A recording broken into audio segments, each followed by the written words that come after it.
आप देख रहे हैं मदगत प्राणा एस्ट्रो योगा। मैं संजय मिश्रा। हम आपके लिए गीता, योग, आध्यात्म, दर्शन, ज्योतिष और समसामयिक विषय पर ज्ञान और रुचिवर्धक प्रसंग लाते हैं। आज हम एक ऐतिहासिक तथ्य की बात करेंगे। लोग ऐसा मानते हैं कि एक विशेष वर्ग को मंदिर जाने से रोका गया, लेकिन सत्य ये है कि हिंदुओं ने कभी किसी को मंदिर जाने से नहीं रोका। फिर दलितों को किसने रोका? दलित शब्द की उत्पत्ति एक षड्यंत्र है। हम इस षड्यंत्र को समझने का प्रयास करेंगे। हिंदुओं की आंख खोलने वाला यह तथ्य हम सभी भारतीयों को जानना चाहिए। मित्रों, हजारों साल से शूद्र दलित मर्दों मंदिरों में पूजा करते आ रहे थे, पर अचानक 19वीं शताब्दी में ऐसा क्या हुआ कि दलितों को मंदिर से प्रवेश नकार दिया गया? क्या आप सबको इसका सही कारण मालूम है, या सिर्फ ब्राह्मणों को गाली देकर मन को झूठी तसल्ली देते आ रहे हैं? उम्मीद करूंगा आप ध्यान से सुने, सबूत के साथ सुने। क्या हुआ था उस समय? अछूतों को मंदिर में न घुसने देने की सच्चाई क्या है? कोई अछूत नहीं था। अछूत का जबरदस्ती निर्माण किया गया था। बस हम समझ पाएंगे कि ये काम पुजारी करते थे, या कि मक्कार अंग्रेजों के लूटपाट का षड्यंत्र था।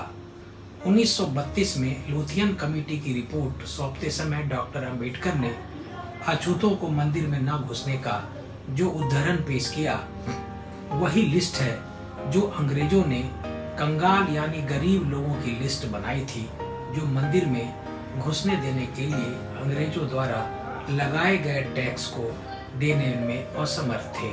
आइए षड्यंत्र समझते हैं। मित्रों, 1808 ईस्वी में ईस्ट इंडिया कंपनी पुरी के जगन्नाथ मंदिर को अपने कब्जे में लेती है और फिर लोगों से कर वसूला जाता है। तीर्थ यात्रा के नाम पर 4 ग्रुप बनाए जाते हैं और चौथा ग्रुप जो कंगाल है उसकी एक लिस्ट जारी की जाती है। 1932 ईस्वी में जब डॉक्टर अंबेडकर अछूतों के बारे में लिखते हैं तो ये ईस्ट इंडिया कंपनी के जगन्नाथ पुरी मंदिर के दस्तावेज की लिस्ट को अछूत बनाकर लिखते हैं। भगवान जगन्नाथ के मंदिर की यात्रा को यात्रा कर में बदलने से ईस्ट इंडिया कंपनी को बेहद मुनाफा हुआ और यह 1809 से 1840 ईस्वी तक निरंतर चला। इससे अरबों रुपए सीधे अंग्रेजों के खजाने में बने और इंग्लैंड पहुंचे। श्रद्धालु यात्रियों को 4 श्रेणियों में विभाजित किया जाता था। प्रथम श्रेणी लाल जतरी, उत्तर के धनी यात्री। द्वितीय श्रेणी निम्न लाल, दक्षिण के धनी यात्री। तृतीय श्रेणी भुरंग यात्री जो 2 रुपया दे सके। चतुर्थ श्रेणी के वो लोग थे जिसे पुंज तीर्थ कंगाल की श्रेणी का कहा जाता था, जिनके पास से हम तलाश लेकर भी 2 रुपये लेने में असमर्थ थे। चतुर्थ श्रेणी के इस श्रेणी में नाम इस तरह है: लोली या कुसबी, कुलाल या सोनारी, मछुआ, नाम सुंदर या चंडाल, घोसकी, गजुर, बागड़ी, जोगी, कहार, राजबंसी, पिरैली, चमार, डोम,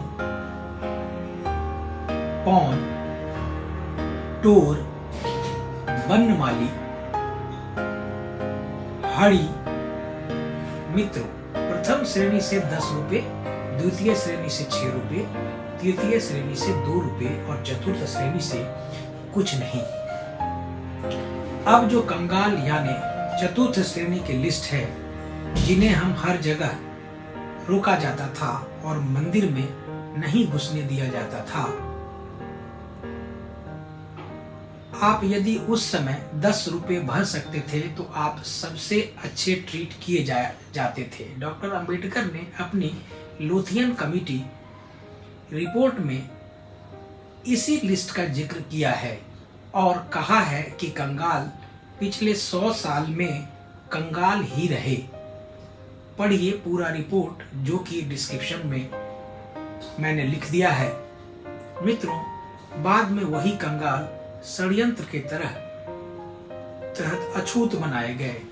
हिंदू हमारे सनातन धर्म में छुआछूत बेसिक रूप से कभी था ही नहीं। यदि ऐसा होता तो सभी हिंदुओं के श्मशान घाट और चिता अलग अलग होती और मंदिर भी जातियों के हिसाब से ही बने होते और हरिद्वार में अस्थि विसर्जन भी जातियों के हिसाब से ही होता। अब ध्यान देने योग्य बात यह है कि ये जातिवाद ईसाई और मुसलमानों में है। इनमें जातियों और फिरकों के हिसाब से अलग अलग चर्च और अलग अलग मस्जिदें और अलग अलग कब्रिस्तान बने हैं।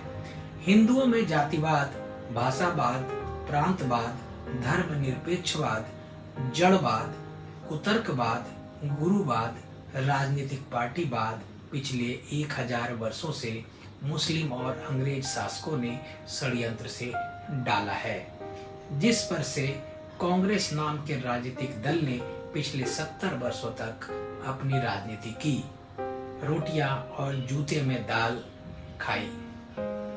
षड्यंत्रों को समझो। भारतवासियों, भारत के 2 नुकसान हुए। प्रथम, हम अस्थायी रूप से बिखर गए। दूसरा, हमारे आस्था केंद्र पर कब्जा हो गया। यह व्यथित तब और करता है जब हम देख रहे हैं कि हम अब आजाद हैं, लेकिन व्यवस्था वैसी ही है। यह दुख असहनीय तब हो जाता है जब एक राष्ट्रवादी सरकार भी ईस्ट इंडिया की तरह मजे ले रही है। राष्ट्रवादी सरकार पर चुनना समाधान नहीं, बल्कि सनातन भावना के प्रति सरकार को मजबूत करना भी हमारा ध्येय होना चाहिए। आइए मंदिर मुक्त करें। आज बस इतना ही। नए प्रसंग के साथ मिलेंगे। आपको प्रसंग पसंद आ रहा है? कृपया लाइक, सब्सक्राइब और शेयर करें। नए वीडियो के लिए नोटिफिकेशन बेल ऑन करें। आज बस इतना ही। नमस्कार।